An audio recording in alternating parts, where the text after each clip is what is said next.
La siguiente sección con el patrocinio de... Don Mario, bienvenido. Lorenzo, muchas gracias por venir. Otro día más hablando de este maravilloso mundo del vino. Don Mario, hablemos de la temperatura adecuada para conservar el vino. Bueno, el tema de la temperatura del vino, como casi todos los temas o todos los temas al respecto de las condiciones de consumo, es una de las más importantes. Y cuando hablamos de temperatura del vino, entonces nos aparecerán una serie de puntos que a veces se confunden por parte del consumidor y que tienen que ver con temperatura de consumo, temperatura de guarda o manejo de las temperaturas del vino en determinadas oportunidades.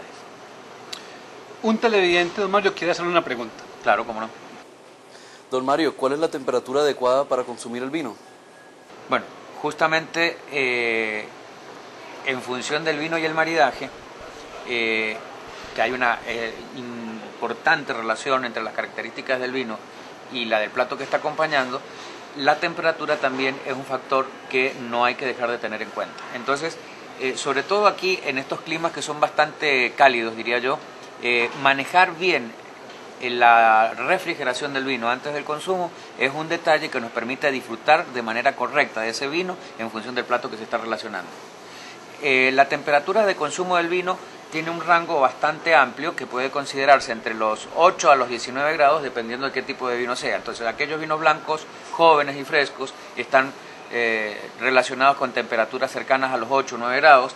A medida que tenemos algún blanco con un paso por madera, la temperatura sube un poquito más, cercanas a los 10 o 11 grados.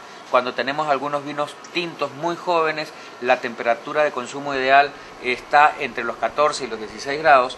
El caso de un Pinot Noir, de pronto, un Lambrusco frisante, es un caso completamente distinto aunque sea tinto, porque aunque sea tinto se bebe refrigerado cercano a los 8 grados, igual que un espumante Blanc de Blanc. Y a medida que el vino va creciendo en guarda, también la temperatura va aumentando, no siendo superior en ninguno de los casos alrededor de los 18 o 19 grados. Hay un caso, yo diría que un poco más como de excepción, que son los vinos añejos, en donde la temperatura podría llegar alrededor de los 20 grados, pero son, como digo, casos bastante particulares.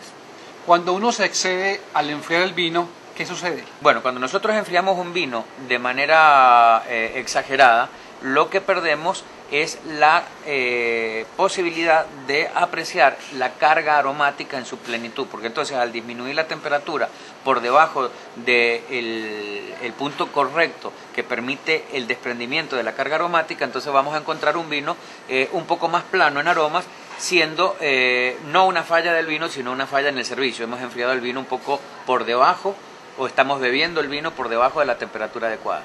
Y cuando bebemos un vino a una temperatura superior a la indicada, lo que sucede es que lo que primero nos llega es una carga muy marcada del alcohol, que es lo que está desprendiendo por una temperatura suficientemente alta. Entonces ese vino pierde sus condiciones de armonía, nos llega una carga alcohólica muy marcada y por supuesto que empezamos a realizar un juicio equivocado del vino, en este caso nuevamente por una temperatura incorrecta de consumo. Hablemos del caso contrario. Hablemos cuando la gente prepara el vino pero caliente e inclusive le colocan especies como canela o clavos. ¿Qué pasa ahí, don Mario? Casi siempre se relaciona con vinos tintos, en el caso que estás mencionando, relaciona con la cercanía de un cóctel que es el Brut y el Brut caliente, en donde a un vino tinto se lo somete a un proceso de calentamiento cercano a los 38, 40 grados y se adiciona de algunos otros elementos como clavos o canela.